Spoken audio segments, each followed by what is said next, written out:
Not Growing Up welcomes you to the most Not Growing Up podcast. You ready? Let's go.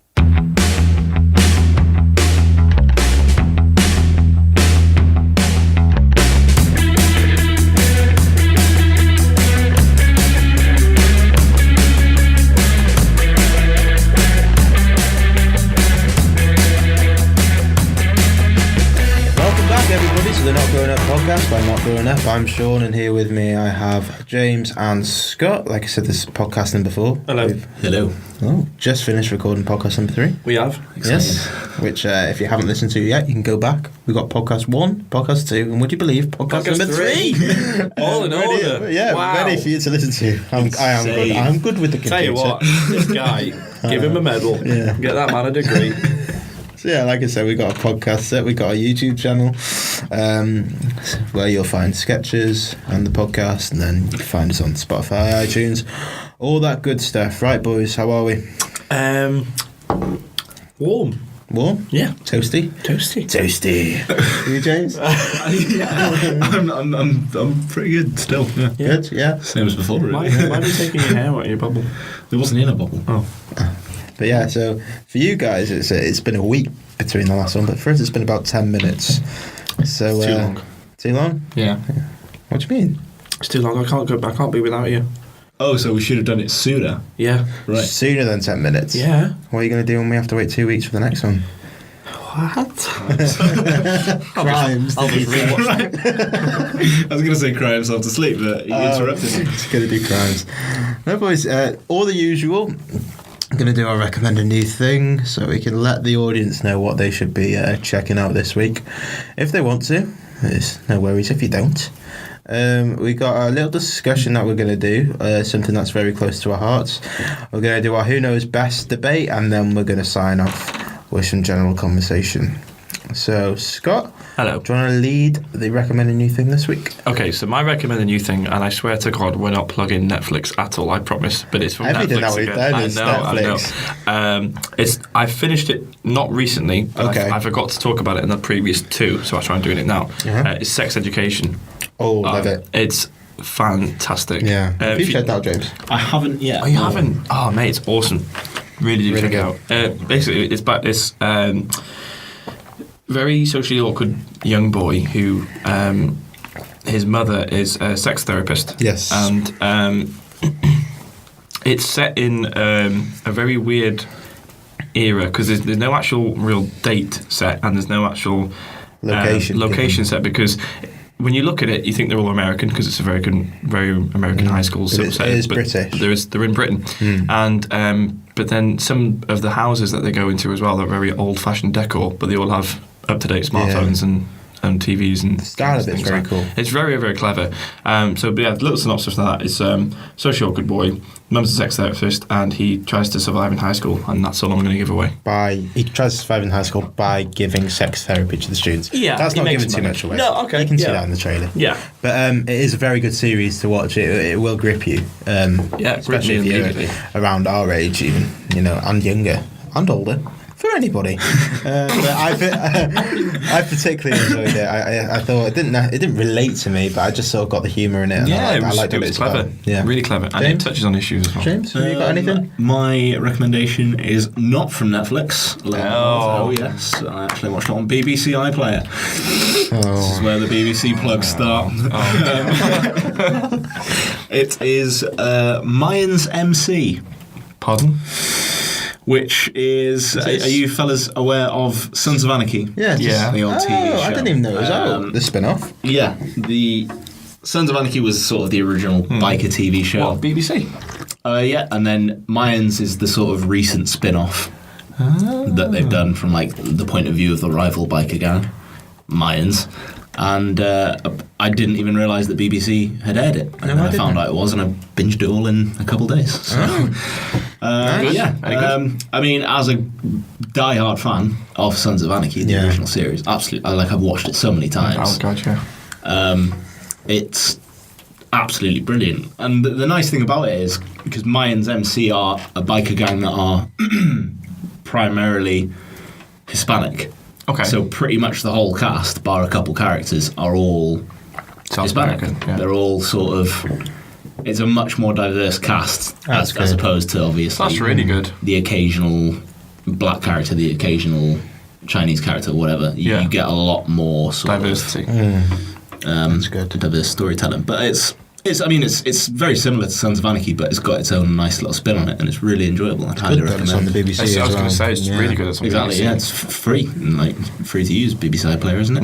Yeah. As long as you got a TV license, everybody. Yeah, you as long as you've got a TV always license. pay your TV license. Yeah. Because you don't want to end up in jail.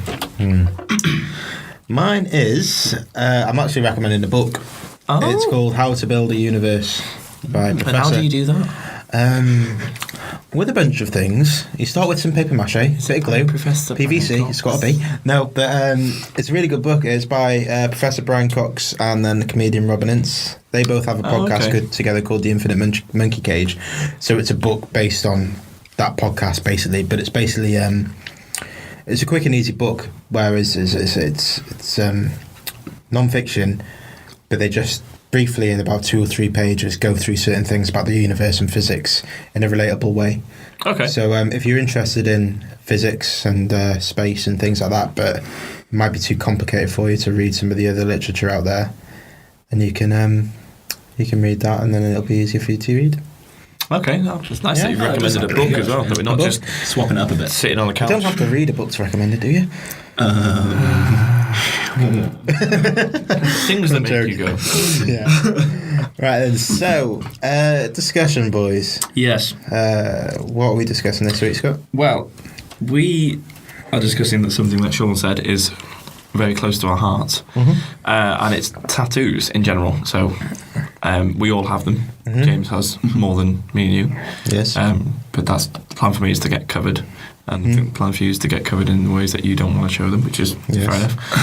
But we're going to be talking about why we like them, what's cool about them, and the prejudice that some people have against them, and why that's so still around. I think it's a bit strange. I think that's the nowadays. important thing about it is the prejudice, which is what I think we should delve into a little bit more. Yeah. Is why do people think that tattoos aren't sort of acceptable? Because even my mum said, "Oh, don't get that next tattoo too big," and things like that. Why there is that sort of thing? Is it the thing of when you're older you'll regret it, or you won't be able to find a job with a tattoo like that? What do you think the main thing is? I think from my point of view, my parents don't like tattoos. No. None of my family has any apart from myself, and then. They always tell me that they just, like I said, jobs won't accept them. And I just think it's their generation as well, that they've been brought up in their generation. So it's usually sailors and, convicts. You usually have them, convicts in abbreviated commas. And my dad just thinks they look, or my mum thinks as well, that they look unclean. And makes you look like a dirty sort of person, which is completely untrue, because as we all know, and other people who have tattoos, some people with tattoos are the nicest people you can ever meet. And I'd say that more often than not, when I've spoken to someone who is covered in tattoos, they've obviously there's always exceptions to the rule, but 9 times out of 10, if I've spoken to someone that's covered in tattoos, they're absolutely lovely. And if I've spoken to someone who does not have tattoos, who's just a sort of considered a sort of everyday person, they've been more rude to me than someone with tattoos, if anything. And I think what Sean said before about the prejudice is that's the perfect word for it, because all you're doing is looking at someone and saying, I don't like them because they've got an artwork on them. Do you think it's then, because obviously you both think that somebody with tattoos is possibly not necessarily nicer, but easier to get on with because they've embraced this thing of this is my body, this is what I'm going to put on it? Do you think they're more accepting of themselves rather than other people that might not accept tattoos? I think they're more comfortable with who they are, and that makes them a more well-rounded and well-versed person, and therefore more likeable as a person, because they accept who they are and accept everyone else who they are as well. Because, don't get me wrong, I do understand the prejudice, because I do have tattoos, but they are purposely put in places that are hidden by clothing. So a t-shirt, shirt, trousers. Because of your job? Because of my job and potential job prospects in the future. But that doesn't mean that I agree with that. It just means that I sort of have to accept that, which I still think is wrong. I think you should be able to, Do you think that will change? Because obviously we both want to go into teaching in the future, don't we? So yeah, I don't think it will change. I think our generation and many people might become more accepting of it as we evolve as people. We see a lot of more things being accepted nowadays in terms of gender, sexuality, which is the best thing for society, and hopefully tattoos will come into that into the future. But there's always going to be prejudice with everything. So there's always going to be some people to say, you're wrong, I'm right. Yeah. There's always going to be somebody to argue the other way that you think and the majority of the people think. So I don't think it will change, but I think it might get better. What do you think? Well, I watched a very interesting YouTube video. I follow a channel called Inked, I think it's called, and it's basically a sort of variety of tattoo artists from around the world, and they're asked questions like, what's the worst tattoo, what's the worst client experience you've had, all that type of stuff. It's just sort of them giving their sort of opinions, their sort of stories and stuff like that, and their experiences. And one of them sort of said, they were talking about face tattoos. Okay. Because obviously it's become quite a big thing in like the past couple of years, particularly with what's commonly known as like mumble rappers in the UK. SoundCloud rappers. SoundCloud rappers. It's become like quite a big thing to get tattoos all over your face. So these tattoo artists were sort of discussing face tattoos and how they felt about them. And one guy put it quite interestingly. He basically just said it's the new fad. Like, piercings used to be this big thing, and everyone was kind of like, oh, she's pierced, oh, she's got piercings. And that's kind of, it's still a bit taboo, but it's kind of faded into the background a bit. It's a lot less than what it was, wasn't it? And tattoos now, especially with sort of face tattoos being a lot more present in the media, tattoos have sort of jumped into that spot. So he kind of put the question of what's the next thing going to be? Because you get your face tattooed, that's quite a brave thing to do. I mean, either brave or incredibly stupid. It's a bold statement, on who you are.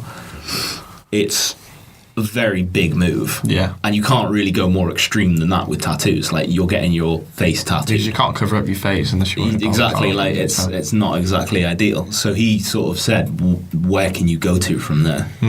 So it's a fad at the moment. I think eventually it'll fade. I don't think it'll ever totally go away, but I think prejudice to tattoos will fade a bit. I've seen it because, like, Sean is training to be a teacher, and I'm a TA.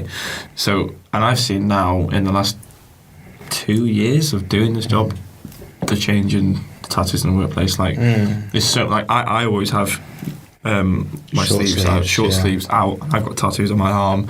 All the kids can see it, all the members of staff can see it, and they're not bothered because they know that it's just more widely accepted. The kids accept it, the staff accept it, because especially with the kids I work with who are ADHD and autism, special needs. Yeah. So it's almost like a focal point, because it makes me, because I've got quite pop culture tattoos, that it makes them relevant. So it keeps me relevant with the kids, and it gives me something to talk about, and they feel like it makes me feel like I'm almost part of their little world.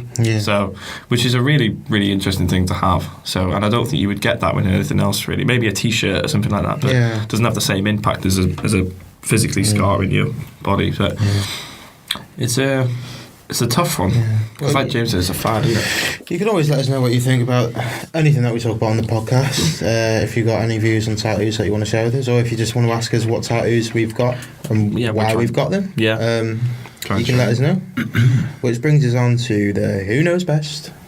Oh, yes. Favourite podcast. Oh, I'm looking forward to this one. Yeah. I think this is the only segment that we've kept throughout all 4 episodes. Yeah. Do you think we'll keep it going? Unless we find something better to talk about. Who knows best? Maybe alternate it a bit, maybe find something else. We're still sort of, the cement's not dried yet. It's still wet. We're still. You and these analogies. I know. We're still testing the water and waiting for the cement to dry to sort of pick up exactly what we want to do in the podcast, but we're enjoying it. Like Stephen Fry. Wordsmith. Fantastic. So, who knows best? Sorry. Who's judging? James. Do you want to introduce it then? Yes. Today it is the greatest band ever. Which should be interesting, considering our sort of varied music taste. Yes. But, hey, let's do it. As always, it's sort of my personal opinion. Yeah. Obviously, you guys might disagree. If you do, feel free to comment, let us know. Send in some hate. Exactly. Hate me. I don't mind. So, as always with Please our don't Who Knows Best segments, they're decided from Facebook polls. So, if you ever want to get involved, you cast your vote on the Facebook poll that we put up every time we do a podcast. Well, even if you don't want to get involved, just share it and someone else might.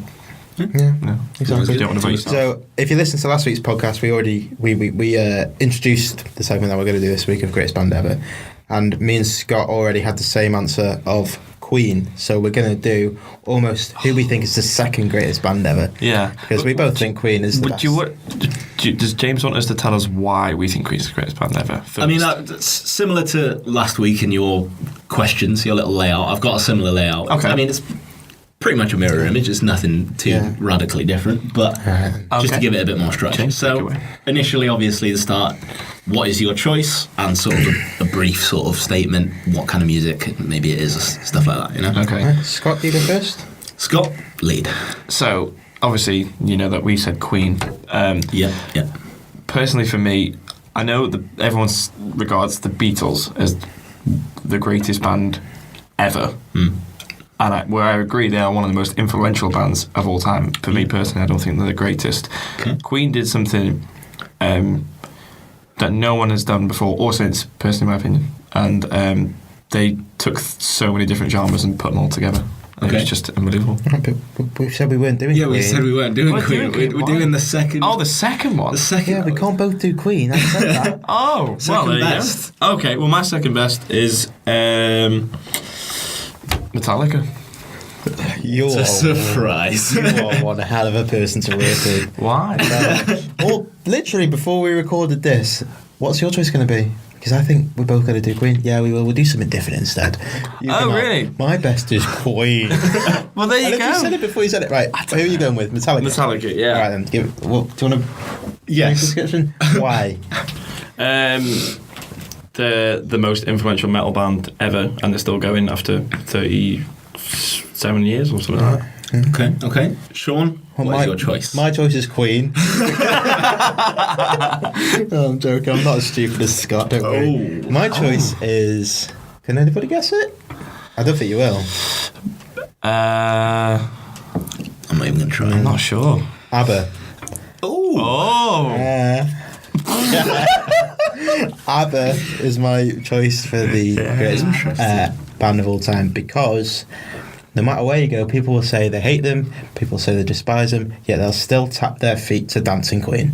You got it. I mean, yeah, that's very true. All right, so Scott, give me sort of maybe some popular songs or albums that Metallica might have made, just for the listeners to sort of jog their memory if they may not know. So, the most famous album personally is Master of Puppets, which came out in 1986, and that kind of defined the metal genre and solidified Metallica as like one of the big top four as we now know them.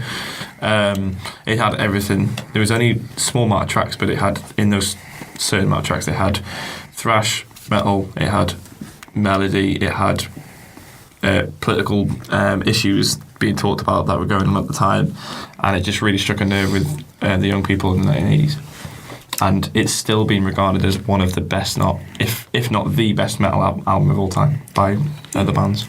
Okay. And obviously with Metallica, you've got Enter Sandman being like one of the easily most... One, which is used in The Punisher. Exactly.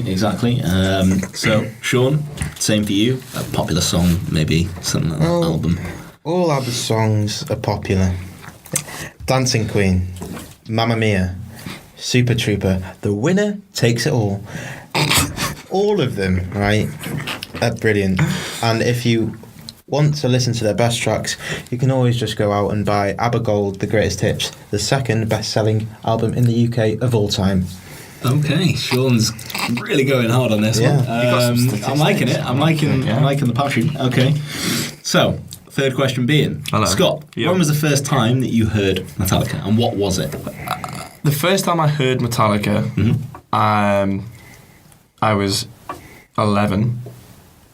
I was 11, and I was listening to 1 on Guitar Hero 3 at the time. Guitar Hero 3 game. And it was the way it started really soft and chilled, and then it goes into that heavy thrash ending. Right, yeah. Just that whole. I know it's about 7 minutes long, but I remember in awe, like, how is someone wrote this song? How that's just insane, and the change of it was just unbelievable.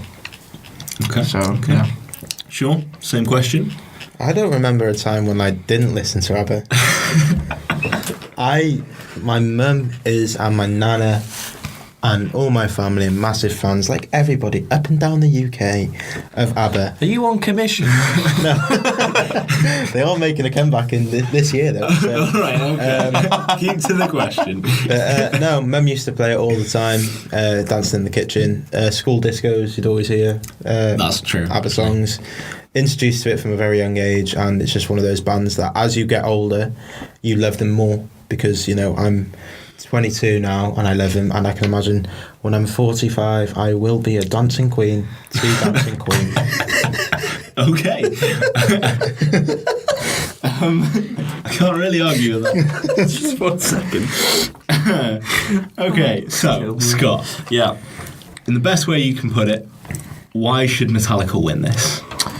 Okay, Metallica should win this because they have always tried something new. Their fans might not really appreciate it, like it, but if they think it's new, we're going for it. Let's do it. Like, they brought out an album in the 90s with the San Francisco Symphony Orchestra, and metal and classical music being put together. Genius. They have always pushed the boundaries and been regarded as the best live band to see ever. They have gone through some tough times, and like in 1986 the bass player was killed, and they kept going. They've had troubles throughout the band, and they're still going now to this day, nearly 40 years of still going, still touring, like 2-3 year tours. And that's just unbelievable to me, and over like 1,500 riffs in so many songs. It's just incredible. Fair play. Okay. Sean, best reason you can give why ABBA should win? Where do I start? I'll give a few points here. ABBA. The name comes from their first names. Agnetha, Bjorn, Benny and Annie. Yet they're the most memorable band name ever. Okay? Formed in 1972 in Sweden. First language not even English. Yet they produced these hit songs that everybody knows around the world in English, their second language. Okay? They were together from 1972 to 1982. They were only together for 10 years. They didn't have the time to go stale. They didn't have the time to get old in the music. They were in their prime. 10 years, that's it. Done. You see so many bands these days that are touring until they're 82, 83. You guessed it, 84. They're just not the same anymore. ABBA were in their prime for 10 years, and in those 10 years they created the most hits out of any band, and they are the 3rd best-selling artist in the UK of all time. I feel like I'm watching an ABBA documentary. I know, yeah. I swear he's on commission. He's spewing out are They amazing. won the 1974 Eurovision Song Contest with Super Trooper. When do you watch Eurovision these days and you see a song as good as Super Trooper? No, you got Mark from Blackpool singing about pasties. It's rubbish. No, Epic Sax Guy was on Eurovision. Come on. Okay. My point is, ABBA, over that 10-year period, they were in their prime, and people still remember them to this day, even though they haven't released any more music since 1982. Okay. Why is he singing about pasties? There you go. All right, so final question. Scott, why shouldn't ABBA win? This is your chance to really attack. Okay, I really like ABBA. Really like ABBA. Always have. I agree with Sean in those points. But I think it's so many times in these sort of questions and polls like that the popular choice takes it. I mean, obviously, I know it should do because it's the popular choice, but Metallica is still going. It's been there. It's been on the forefront of so many different things and for so many years being the best in that genre, and it's kind of brushed aside because pop sort of takes over. I mean, don't get me wrong, I really like ABBA, but it'd be nice to see someone winning a bit differently. Okay, interesting point. Sean, why should Metallica not win? Don't get me wrong. I like Metallica, but at the end of the day, they're a metal band. Okay, greatest band of all time needs to reflect that decision based on everybody, and I think ABBA are more appealing to everybody, even people that like metal. Yeah, people like ABBA. People that like ABBA don't necessarily like metal, but people that like metal like ABBA because they got all these hits. And it's not their fault they're popular. You can't label them that they've become acknowledged because they were popular, because they had to be popular to get to that. Do you know what I'm saying? Yeah. They're not. Yeah, it's not their fault. They're not known because they're popular. They are popular because they grafted and they're good at what they do. And if you're out on a night out, who you're more likely to hear and see people dancing to Metallica or ABBA? Okay, good point. See, so this does put me in an interesting position because I'm not particularly big on either band. I can appreciate both bands, don't get me wrong, but I've never really been a massive Metallica fan. I can appreciate that they were a huge thing for metal. Likewise with ABBA, I can appreciate that they were they are, as well as Metallica, they are still this pretty massive thing in music that is very sort of common even now. Like, you hear it on the radio all the time. Exactly. But I've never actually firmly put my feet in either of the camps. These analogies, boys, are getting better and better. I'll tell you what. It's just stellar today. It's absolutely... Do it based off the arguments then. Based off the arguments. Okay. I mean, Sean, I've got to say, your argument has been fascinating to listen to. It's been really soulfully delivered, I will say. But ABBA made a musical called Mamma Mia. Everybody loves that film. I swear you're on commission. You've got to be. I can't deny. I do actually enjoy the Mamma Mia movie every now and again. Or I did enjoy it when I watched it once. Metallica's made 2 films. All right. This is the decision phase. Have you seen Metallica's films? Quiet time. Now then, from my point of view, because obviously this whole thing is just from my point of view, and it's just my opinion, I would have to go with Metallica. I really didn't think you were going to say that. The backlash you are going to get. You will not be able to take it. You're going to have to leave the country. Book your next EasyJet flight away, my friend. You'll I'll book it to Sweden. I'll go visit them. Why not? Personally speaking, I have a very strong fondness for metal and heavier music. And people may not like it. I can appreciate that. Everyone has their opinions. I'm good with that. But I very much love that genre of music. Right. And while I may not be a massive Metallica fan, I can appreciate that they have been quite a big thing for the genre. They have gone a long way in making it more mainstream. It's still not necessarily mainstream, but they have made it much more than it was. So you're saying Scott wins? Is that what you're saying? You're right, Sean. I'm saying that Scott wins. Yeah, I'm fine. So, yeah, Oh, he's actually genuinely really annoyed. He looks quite unhappy. For the entire segment, Sean had a very energised look on his face. He looked very excited. He was picking and now out I've never seen someone so sad, so deflated. I lost. If you don't agree with James, which you won't, please okay, let us know. Wow. Because I need to get this. I was 2 up, wasn't I? No, I was 1 up. This would have been 2 in a row that I would have won. I've never won one, so this is happy for me. There you go. We've all won. No, wait, I didn't win. Yeah, you did. You won Bioshock podcast 2. We've all won. We've all won. That's a positive. I'm not a sore loser. Right then, boys. Before we wrap it up, so we let the audience know about what we plan on doing. Yes. Yeah. So we said it on the last podcast as well. Sketch show coming soon. It's just a matter of recording it, which is very time consuming, as I'm sure you'll understand. But we've got a lot of funny sketches written. Going to do some real life videos as well, so you get to know us a little bit more. More podcasts on the way. Anything else to add, boys? Just like we always say, and we do mean this, like when we put the sketch out that we did of T a couple of weeks ago, we put that out there as a raw footage because we wanted the feedback. We always appreciate, even if you think it's rubbish, that is probably more beneficial than someone liking it. That's on anything that could be on the podcast. Yeah, exactly. If you have criticism to give, if you have feedback to give it to us. We are still in the early days, obviously. We are still finding our footing, making sure everything's good. So if you see a problem, tell us and we can fix that problem. If you've got a problem, I'll solve it. Yeah. Check out my hook while the DJ revolves it. And I think we'll leave it there, boys. You don't want to talk about the... we do have some T-shirts made. If any three of you want to buy them, that's listening to this.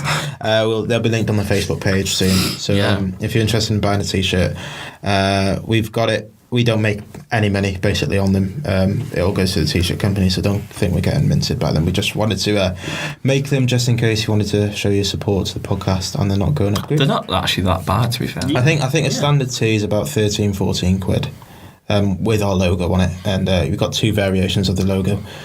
Any colour that you want. Any sex as well. Of course, both sexes. Yeah, male and female. Right. So if you want one of those, you can check it out and let us know what you'd like to hear on the next podcast. But for me, it's thank you for listening, boys. Do you want to say bye? Ta-da. Arrivederci. Lovely stuff. Exotic. European. Yes. Oh, yeah. See you soon. Thank you very much for listening. Bye-bye. Sure.